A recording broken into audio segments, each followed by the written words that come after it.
คร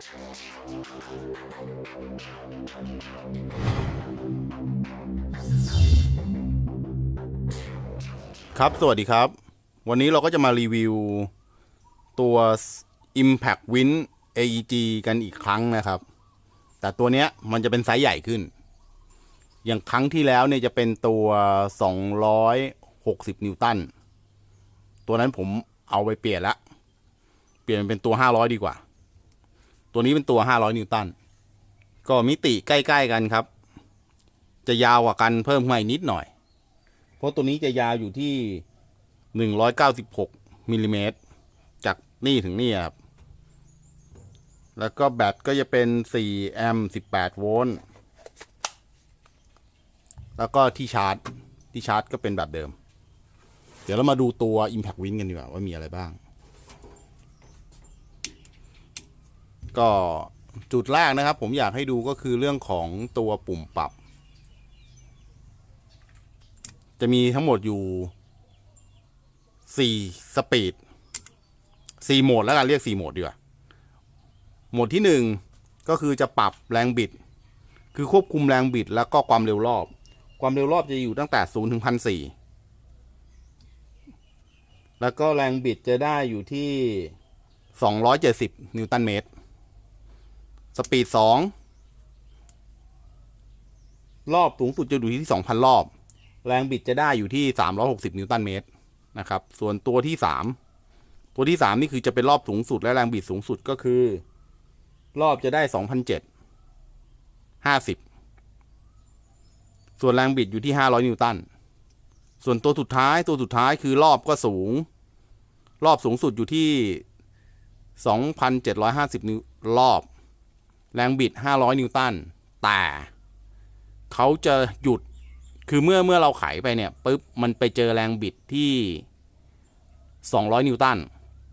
ระดับ200นิวตันปุ๊บเขาจะหยุดให้เราเลือกที่จะเดินต่อไปหรือจะหยุดอันนี้คือเป็นโหมดออโต้นะครับสำหรับในการขันเข้าแล้วก็มาดูเรื่องของไฟต่อไปก็มาดูตัวก็คือตัวไฟ LED ตัวนี้ไฟ LED มีทั้งหมด3ดวง3ด้าน3จุดข้อดีก็คือเรื่องของแสงเงาเนี่ยก็จะลดลงเพราะว่าอย่างถ้าเป็นสว่านเนี่ยส่วนใหญ่เขาจะมีอยู่ด้านเดียวด้านล่างและฉายขึ้นไปเนี่ยมันก็จะเกิดเงาคือตัวหัวสว่านเนี่ยมันก็จะบังเงาในจุดที่เราต้องการขันที่ต้องการเจาะแต่ตัวนี้มันเป็น3ด้านก็ช่วยแก้ปัญหาเรื่องนี้ได้ตัวสวิตช์นะครับตัวสวิตช์ก็จะแยกต่างหากก็คือกดตัวเนี้ยมันก็สามารถให้มันเปิดไฟได้เลยคือไม่ต้องรอให้กดให้มันหมุนก่อนไม่เหมือนอย่างถ้าเกิดเป็นสว่านเนี่ยมันไม่มีสวิตช์แยกเราต้องกดให้มันทำงานนิดนึงหรือเริ่มจะทำงานไฟให้ไฟมันติดเพื่อดูทางก็ได้แล้วก็ถ้าเกิดเรากดปุ่มสวิตช์มันก็ติดได้เหมือนกันนี่นะครับแล้วก็ปุ่มสวิตช์จะมีปรับซ้ายขวาทั่วๆไปตัวนี้เป็นบัตเลสนะครับไร้แปลงถ่านแล้วก็ปุ่มซ้ายขวาทั่วๆไปแต่ข้อก็อีกนิดนึงคือถ้าเรากดไม่สุดทั้ง2ฝั่งเนี่ยมันก็จะเป็นตัวล็อกไกไม่ให้มันทำงานได้ส่วนเรื่องของน้ำหนักก็น้ำหนักทั้งตัวนี้อยู่ที่2.2 กิโลถ้าตัวเปล่าก็ 1.7 ก็ถือว่าหนักพอควรครับแต่โดยรวมแล้วก็ใช้งานก็ถนัดดีครับในระดับหนึ่งแล้วข้อดีของเขาอย่างคือเรื่องของแรงบิดที่ให้มาถึง500นิวตันก็เกือบครอบคลุมงานทั้งหมดครับแต่ก็ยังมีบางจุดที่ใช้งานไม่ได้มันก็มีเพราะแรงก็ยังน้อยอยู่ไม่งั้นเขาคงไม่ทำตัวที่มีมากกว่า 1,000 นิวตันออกมาขายและอีกนิดนึงคือพวกสว่าน Impact Wind พวกเนี้ยมันจะมีรูร้อยตรงเนี้ยเพื่ออะไรเพื่อล็อกหัวอุปกรณ์ต่างๆอย่างตัวเนี้ยเราก็สามารถเปลี่ยนจาก Impact Wind ไปเป็น Impact Die ได้โดยการที่เราใช้หัวแปลงแล้วก็ยางพวกนี้เดี๋ยวผมใช้รูให้ดูแล้วกันครับเมื่อเราใส่เสร็จอย่างนี้ใช่ไหมครับปึ๊บแล้วเราก็ใส่สลัก ป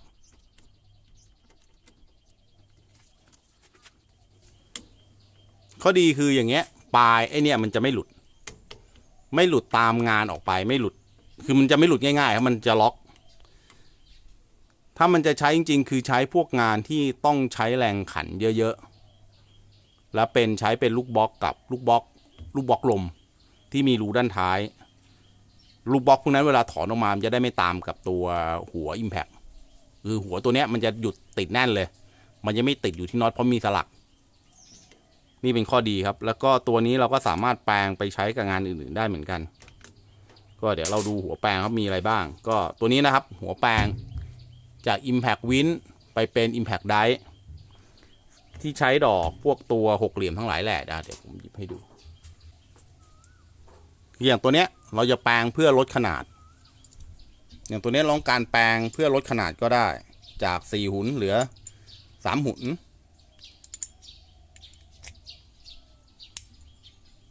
หรือ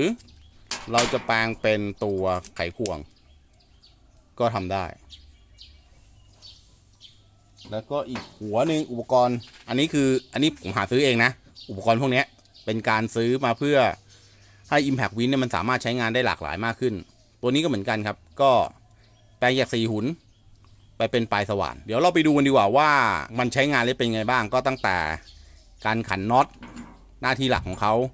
แล้วก็มาเจาะแล้วก็ไปเป็น Impact Die เดี๋ยวมาดูกันครับตัวนี้เป็นประแจปอนของวินตันนะครับก็ประแจผมมันสูงสุดได้ที่150 ฟุตปอนด์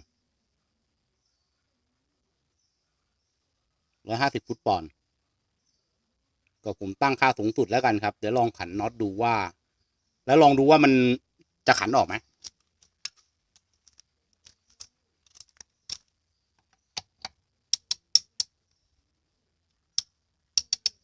อันนี้ผมจะขันเข้านะครับ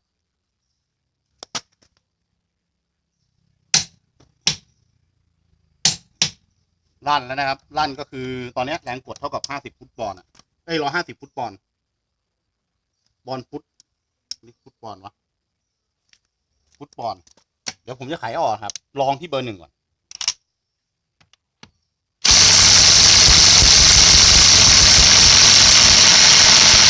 ไม่ออกขยับมาเป็นเบอร์ 2นี่เบอร์ 2นะครับไม่ออกเบอร์ 3นี่สบายแล้วก็ปัญหาเดิมครับคือบล็อกมันจะขยายแล้วมันไปติด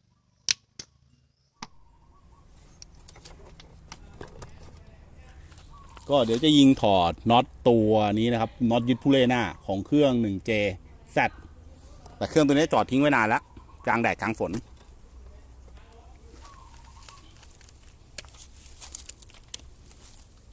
ตัวนี้แบตเต็ม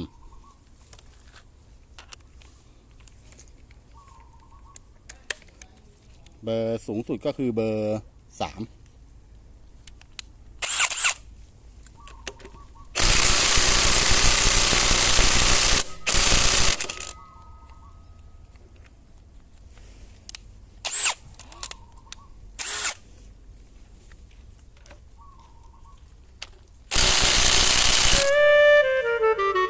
ไม่ออกก็ลองดูเป็นของมายิต้าตัวไซส์18 โวลต์เหมือนกัน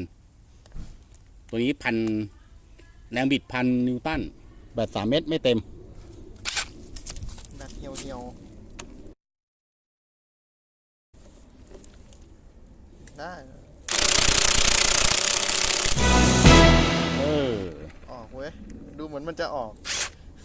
แล้วพี่อย่างเงี้ยเราเรียกออกอะไม่ออกแต่ดูเหมือนมันจะออกแหมอีแน่นไม่ออกอย่างว่าแรงบิดมันต่างเท่าตัวไอ้นี่มัน1,060ไม่เหรอก็แปลงจากบล็อก4 หุ่นมาเป็นไอหัวหกเหลี่ยมครับเพื่อใส่กับพวกปลายไขควงมันก็จะแกว่งลองดูกันแต่ตัวนี้ผมต้องปรับเป็นเบอร์ 3ผมปรับเป็นออโต้แล้วกันใส่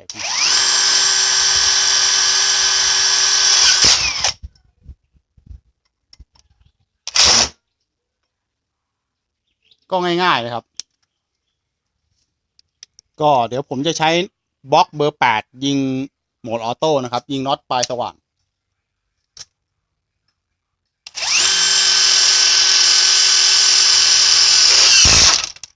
อันนี้คือเขาจะหยุดเองเลยตามแรงบิดที่ละเมื่อถึงแรงบิด200นิวตันแล้วเขาก็จะหยุดเองค ก็ รับ เดี๋ยวผมจะถอยกลับมาเกียร์มันจะไม่พังครับอย่างเงี้ย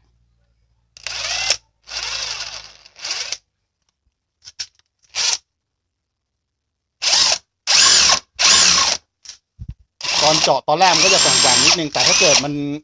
ตัวนี้เริ่มกินแล้วเนี่ยมันจะรักษาศูนย์ให้มันนิ่งได้อุ้ยปรับเบอร์ 1ด้วย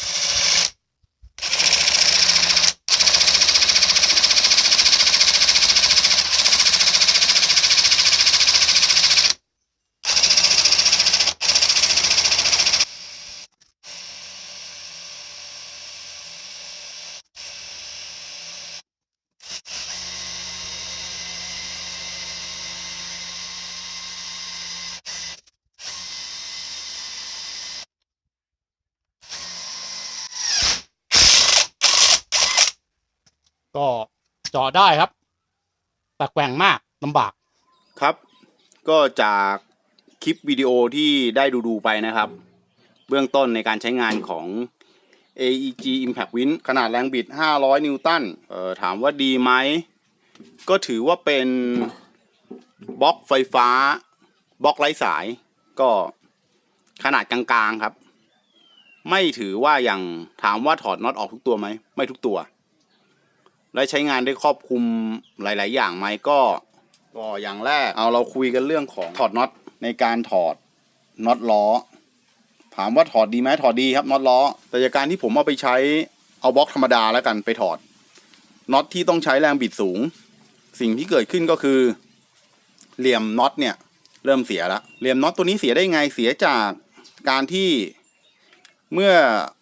บล็อกเขาเจอแรงบิดเยอะๆเนี่ยปึ๊บแล้วลูกบล็อก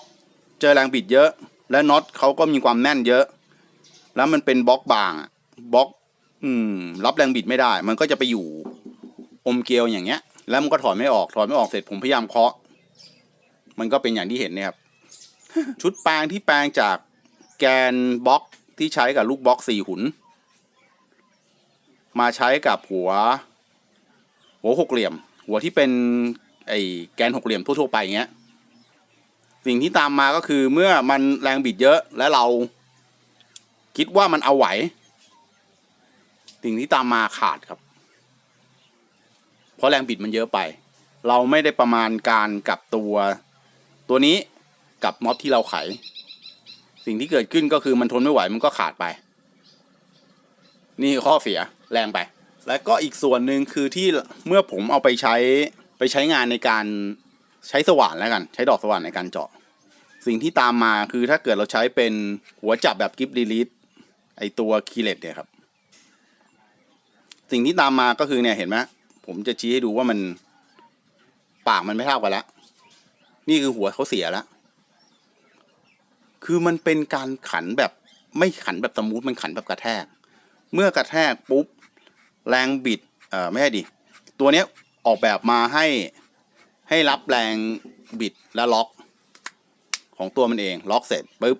แล้วเมื่อเราขันแบบกระแทกไปเรื่อยๆมันจะเข้าแน่นมากแล้วเอาไม่ออกเมื่อเอาไม่ออกผมก็พยายามเอาออกด้วยการจับล็อกตูดดึงหัว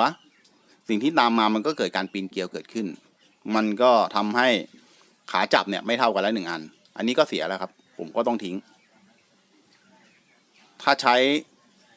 Impact Wind ในการไขหรือในการเจาะควรจะใช้เป็นแบบหัวแบบจำปาจะดีกว่ามันจะได้ไม่เกิดการชำรุดแบบเนี้ยนี่ข้อแนะนำแล้วกันนะครับถามว่า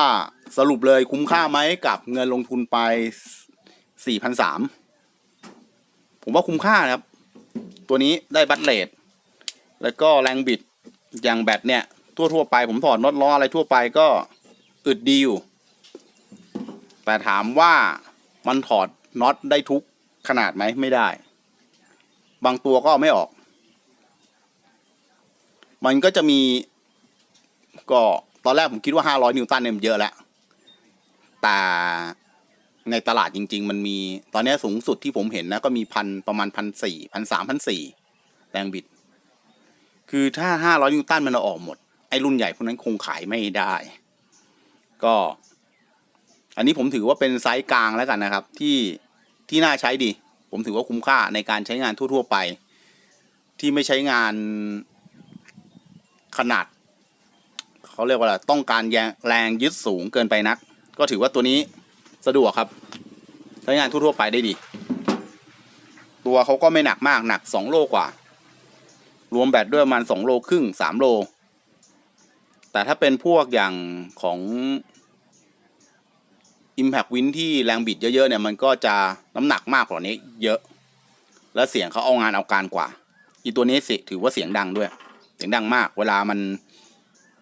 เจอแบบปิ่มๆอย่างน็อตล้อเงี้ยที่เอาไม่ออกเนี่ยโอ้โหเสียงลากเยอะไม่เหมือนอย่างตัวรุ่นใหญ่ๆที่เขาถอดโอ้โหแบบเสียงนิ่ม